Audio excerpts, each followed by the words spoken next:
మరుసటి రోజు ఉదయం చాలా రోజుల తర్వాత ఆ నగరంలోని ఉదయం ఆమెకు ప్రశాంతంగా అనిపించింది. అలా నడుచుకుంటూ గార్డెన్ వైపు వెళ్ళింది.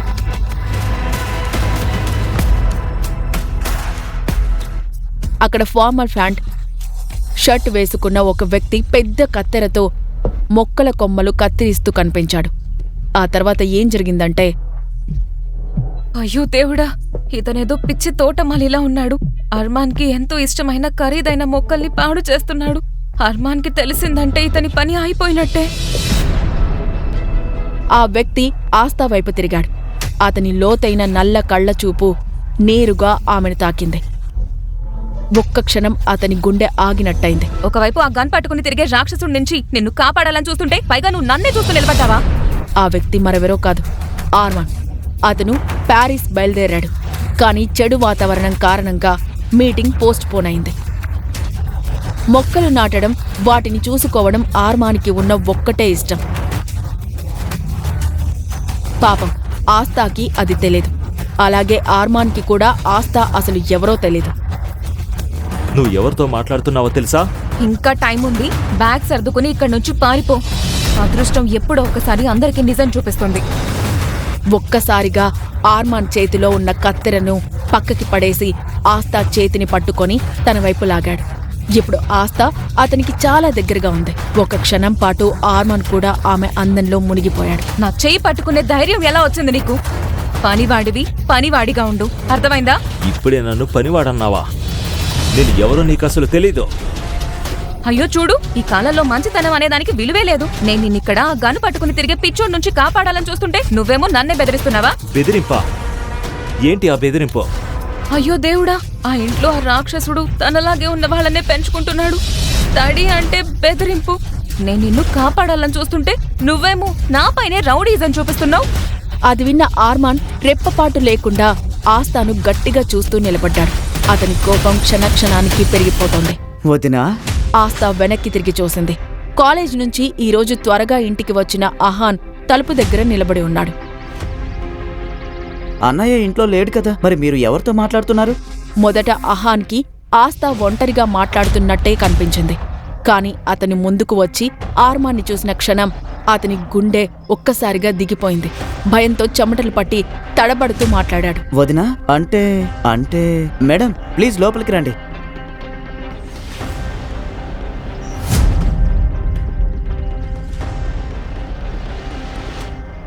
ఇంత పెద్ద మోసం ఆహాన్! ఈ నిజాన్ని నాకెందుకు దాచిపెట్టారో? ఆర్మానికి తన తాత చెప్పిన మాటలు గుర్తుకొచ్చాయి. తాను పెళ్లి చేసుకున్నది ప్రియాంకని కాదు, ఆస్థాని అని. కాని అహాన్ అనుకోకుండా నిజం బయటపెట్టేశాడు. అన్నయ్య, నేనంతా వివరంగా చెప్తాను, ఒక్క ఛాన్స్ ఇవ్వు. అసలు నీ పెళ్లి ఇంకో అమ్మాయితో జరగాల్సింది.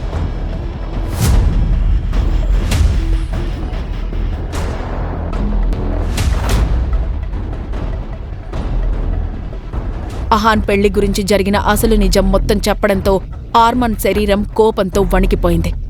తను గొడవ పడింది ఆర్మాన్తోనే అని తెలుసుకున్న ఆస్థా ముఖం ఒక్కసారిగా తెల్లబడిపోయింది. కాని అప్పటికే ఆలస్యమైపోయింది. ఆర్మాన్ తన జేబులో నుంచి గన్ బయటకు తీశాడు.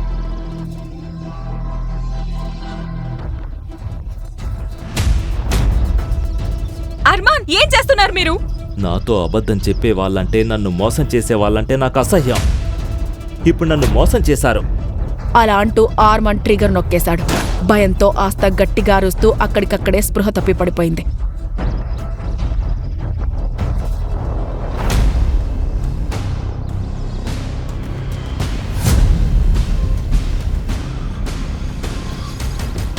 అహాన్ వెంటనే ఆస్థాను సోఫాపై పడుకోపెట్టి తన ఫ్రెండ్ ధ్రువ్కి ఫోన్ చేశాడు. ధ్రువ్ ఆ నగరంలో పేరున్న సర్జన్. ఆస్థా పరిస్థితిని చూసిన తాతయ్య ఆర్మాన్కి ఇలా చెప్పాడు. అర్మాన్ బేటా,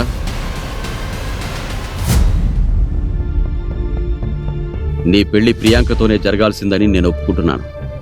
కానీ పెళ్లికి ముందే ఆమె ఇంటి నుంచి పారిపోయింది. కుటుంబ పరువు కాపాడడానికి ఆమెకు బదులుగా ఆమె కజిన్ ఆస్థాని పెళ్లి మండపంలో కూర్చోబెట్టాం. మీరు చాలా పెద్ద తప్పు చేశారు తాతయ్య. ఇలా అసలు చేయకూడదు.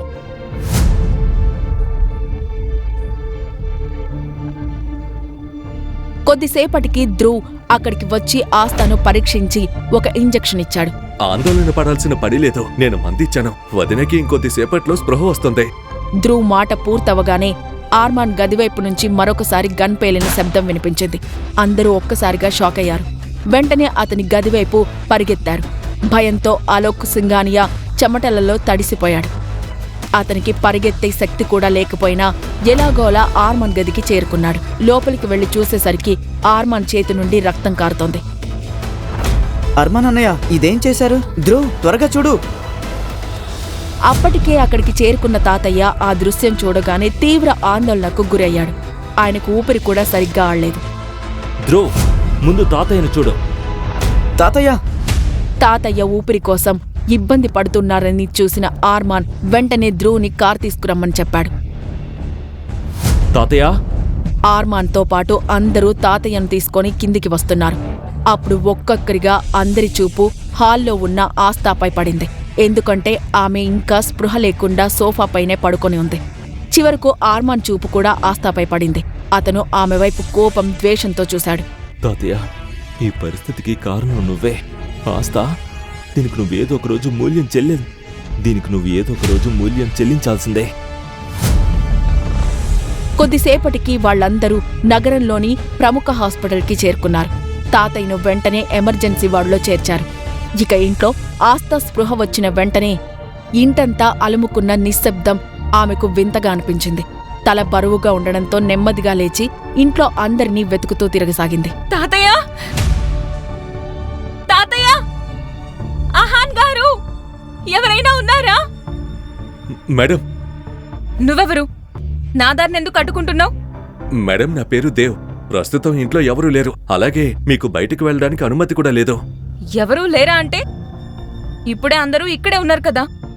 తాతయ్య ఎక్కడున్నారు? తాతయ్య ఆరోగ్యం ఒక్కసారిగా పాడైంది. అందరూ ఆయన హాస్పిటల్కి తీసుకువెళ్లారు. నేనిప్పుడు ఆయన దగ్గరకు వెళ్ళాలి. Sorry madam. అంటే అర్మాన్ సార్ అనుమతి లేకుండా మిమ్మల్ని వెళ్ళనివ్వలేను. నాకు ఎవరి అనుమతి అవసరం లేదు. ఆస్తా పట్టుదల ముందు దేవ్ కూడా ఒప్పుకోక తప్పలేదు. చివరికి అతనే ఆమెను కారులో హాస్పిటల్కి తీసుకువెళ్లాడు. అక్కడి పరిస్థితి చాలా ఆందోళనగా ఉంది. అప్పుడే ధ్రువ్ వార్డు నుండి బయటికి వచ్చాడు.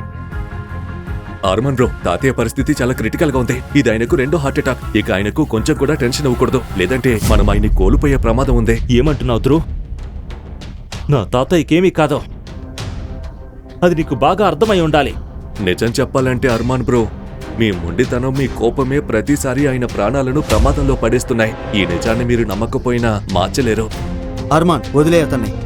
ఆర్మాన్ స్నేహితులు ఆకాష్, సుమిత్ వెంటనే మధ్యలోకి వచ్చారు. ఆర్మాన్ పూర్తిగా కుంగిపోయాడు. వెళ్ళి ఒక గోడను ఆనుకొని ఒంటరిగా నిలబడ్డాడు. అదే సమయంలో హాస్పిటల్ కారిడార్ మరో చివరి నుంచి పరిగెత్తుకుంటూ వచ్చిన ఆస్తా నేరుగా ఆర్మాన్ని ఢీకొట్టింది. తలెత్తి చూసిన ఆమెకు అగ్నిలా రగిలిపోతున్న ఆర్మాన్ సింఘానియా కనిపించాడు. నువ్విక్కడేం చేస్తున్నావు? నేను తాతయ్యను చూడడానికి వచ్చాను. తాతయ్యను చావు అంచుల వరకు నెట్టేసి ఇప్పుడు ఇక్కడికొచ్చి మరో డ్రామా చేయాలనుకుంటున్నావా? ఆస్తా భయంతో వణికిపోయింది. తాను పెళ్లి చేసుకున్న మనిషి ఇంత కఠిన హృదయుడు, ఇంత నిర్దయంగా ఉంటాడని ఆమె అస్సలు ఊహించలేదు. దయచేసి నన్ను తాతయ్యని ఒక్కసారి చూడనివ్వండి. తాతయ్య పేరు కూడా నీ నోటితో పలక్కో. నీ అందంతో మా కుటుంబాన్ని నీ చేతుల్లోకి తీసుకోవచ్చనుకుంటే నువ్వు చాలా పెద్ద పొరపాటు చేస్తున్నావు. నీ అందం వల్ల ఇంకెక్కడైనావి, అది నాపై మాత్రం అస్సలు పనిచేయదు. ఆస్తా ఏదో చెప్పాలనుకుంది, కాని మాటలు గొంతులోనే ఆగిపోయాయి. అప్పుడే వెనక నుండి దేవ్ గొంతు వినిపించింది. బాస్, తాతయ్యకి స్పృహ వచ్చింది. ఆయన మిమ్మల్ని చూడాలని అంటున్నారు. ఆర్మాన్ వెంటనే ఆస్తా వైపు నుంచి తిరిగి వార్డులోకి వెళ్లిపోయాడు. గదిలోకి వెళ్లి తాతయ్య మంచం దగ్గరకు చేరుకున్నాడు. అర్మాన్ బేటా, ఈ పెళ్లి నీకు ఇష్టం లేదని నాకు తెలుసు. కానీ ఆస్తా ఈ ఇంటి కోడలు. నువ్వు ఆమెను అంగీకరించాలని నేను కోరుకుంటున్నాను. తాతయ్య, ఆ అమ్మాయి నా జీవితంలో ఎప్పటికీ భాగం కాలేదు. అర్మాన్ అన్నయ్య, వదిన బయటే నిలబడుంది. ఎవరు వదిన? ఆమె నీ వదిన కాదు. బాగా వినో, నాకు ఆమెతో ఎలాంటి సంబంధం ఉండదు. తాతయ్య కళ్లల్లో ఒక్కసారిగా కోపం, ఆవేదన కనిపించాయి. విన్ అర్మాన్, ఆస్తా బయట నిలబడింది. నువ్వు మా ఇంటి కోడల్ని లోపలికి తీసుకురాకపోతే నా చితికి నిప్పు పెట్టే హక్కు కూడా నీకుండదు. ఆ మాట విన్న వెంటనే గది మొత్తం నిశ్శబ్దంగా మారిపోయింది. ఆర్మాన్ ముఖం కోపంతో ఎర్రబడిపోయింది. ఆమెను లోపలికి తీసుకురా.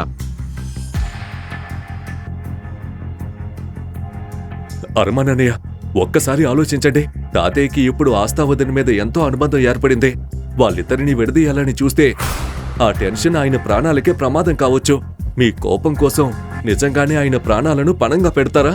కనీసం ఒక్కసారైనా మనిషిలా ఆలోచించండి.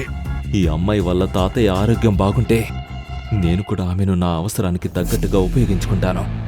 ఆర్మాన్ నెమ్మదిగా వార్డు బయటకు వచ్చాడు. అక్కడ నిలబడి ఉన్న ఆస్తాను చూసి చల్లగా అన్నాడు. ఒప్పుకోవాల్సిందే, ఈ ఇంట్లో అత్యంత బలహీనమైన వ్యక్తిని నువ్వు వచ్చిన మొదటి రోజే నీ వైపు తిప్పుకున్నావు.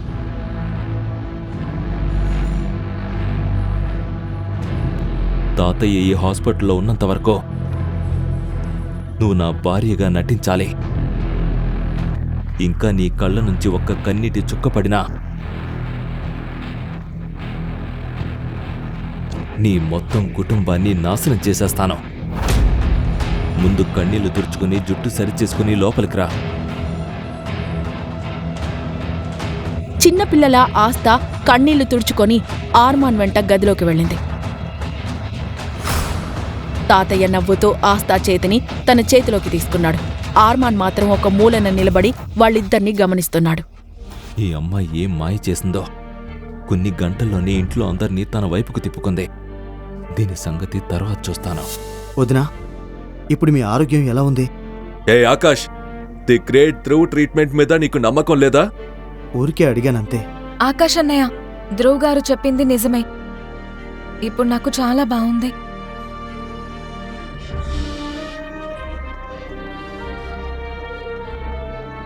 అరే వదినా, మీరు టెన్షన్ పడద్దు. రిపోర్ట్స్ ఇంకో 2-3 గంటల్లో వస్తాయి. అప్పటి వరకు మీరు అర్మాన్ అన్నయ్యతో కలిసి ఇంటికి వెళ్లి విశ్రాంతి తీసుకోండి.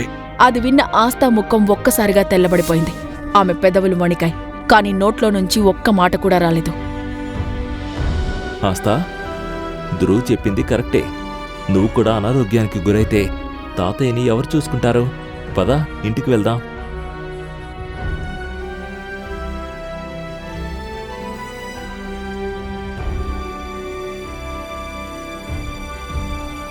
ఆకాష్, నేను విన్నది నిజమేనా? మా అన్నయ్యకి ఏమైంది?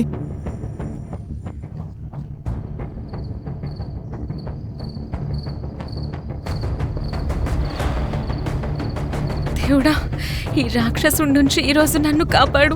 నువ్వు నన్ను రక్షిస్తే నీకు 101 కొబ్బరికాయలు కొడతాను. దయచేసి ఒక్కరోజు నన్ను కాపాడు.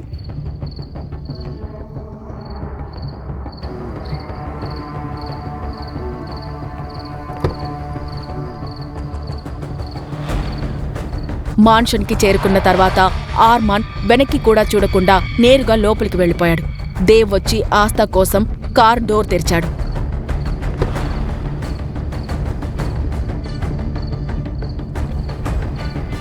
దేవన్నయ్య, మిగతా వాళ్ళు ఎప్పుడు తిరిగొస్తారో చెప్పగలవా?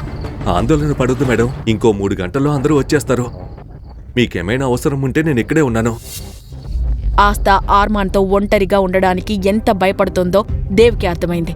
ఆమె మెల్లగా ఇంట్లోకి అడుగు పెట్టగానే ఒక పని మనిషి ఆమె దగ్గరికి వచ్చింది. మేడం, సార్ మిమ్మల్ని తన గదికి రమ్మంటున్నారు. ఆ మాట విన్న వెంటనే ఆస్తా గొంతు ఎండిపోయింది. కేవలం ఒక రోజు క్రితమే తనపై గన్ పేల్చిన ఆ గదిలోకి మళ్లీ వెళ్లాల్సి రావడంతో ఆమె గుండె వేగంగా కొట్టుకుంది. తన నానమ్మను గుర్తు చేసుకుంటూ ధైర్యం తెచ్చుకొని తలుపు తట్టింది. తలుపు ఆటోమేటిక్ గా తెరుచుకుంది. ఆమె లోపలికి అడుగు పెట్టగానే గది అంతా మార్మోగి గంభీరంగా స్వరం వినిపించింది. రాత్రంతా అక్కడే నిలబడి ఉండాలనుకుంటున్నావా, లేక నేనొచ్చి తీసుకెళ్లాలా? లోపలికి రా. ఆస్తా నెమ్మదిగా లోపలికి నడిచింది. గదిలో మసక వెలుతురు మాత్రమే ఉంది. సోఫాలో కూర్చున్న ఆర్మాన్ వేటాడే పులిలా మెరుస్తున్న కళ్లతో ఆమె వైపు చూస్తున్నాడు. ఈ రోజు నుంచి ఇంట్లో నీ పని తాతయ్యను చూసుకోవడం మాత్రమే.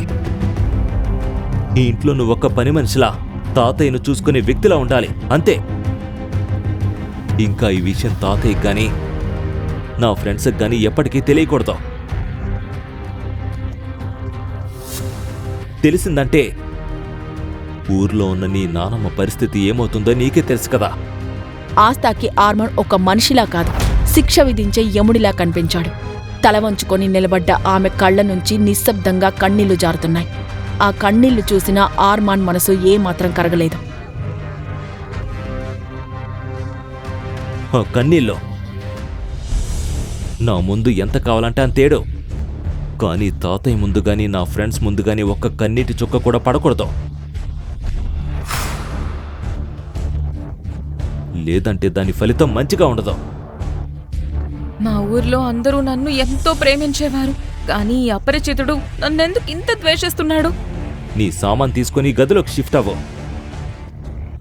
ఈ గదిలోకా? ఏవో కలలు కనుకో. ప్రపంచం దృష్టిలో మనం భార్య భర్తలం కాబట్టి ఒకే గదిలో ఉండాలి. నువ్వు కింద నేలపై పడుకుంటావు, నేను మంచం మీద పడుకుంటాను, అంతే.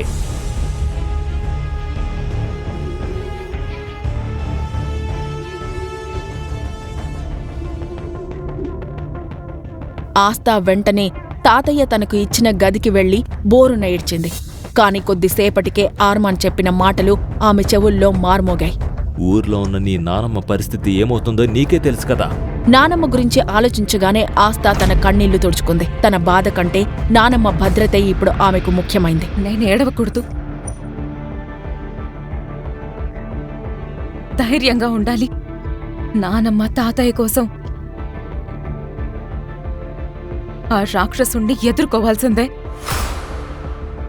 ఆస్తా తన చిన్న బ్యాగ్ తీసుకొని మళ్లీ ఆర్మాన్ గదికి వెళ్ళింది. నీ సామాను ఆ మూలలో పెట్టి ఇక్కడ కూర్చో. ఇప్పుడు ఇతనికి నాతో ఏం పని?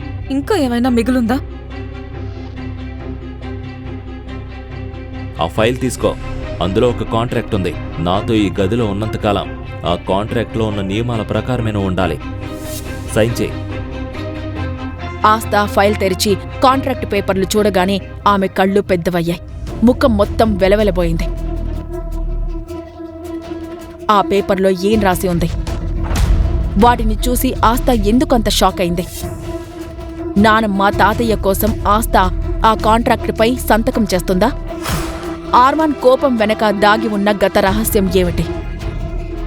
ఆస్తా జీవితంలో ఇక ముందు ఏం జరగబోతోంది? ఆమె ఆర్మాన్ రాతి గుండెను కరిగించి ఆమె జీవితంలో ప్రేమకు చోటు కల్పించగలదా? ఈ ప్రశ్నలకు సమాధానాలు తెలుసుకోవాలంటే నెక్స్ట్ ఎపిసోడ్ వినాల్సిందే. క్రింద ఇచ్చిన లింక్ ని క్లిక్ చేసి పాకెట్ ఎఫ్ఎం యాప్ ని ఇన్స్టాల్ చేసుకోండి. Stay tuned to Pocket FM.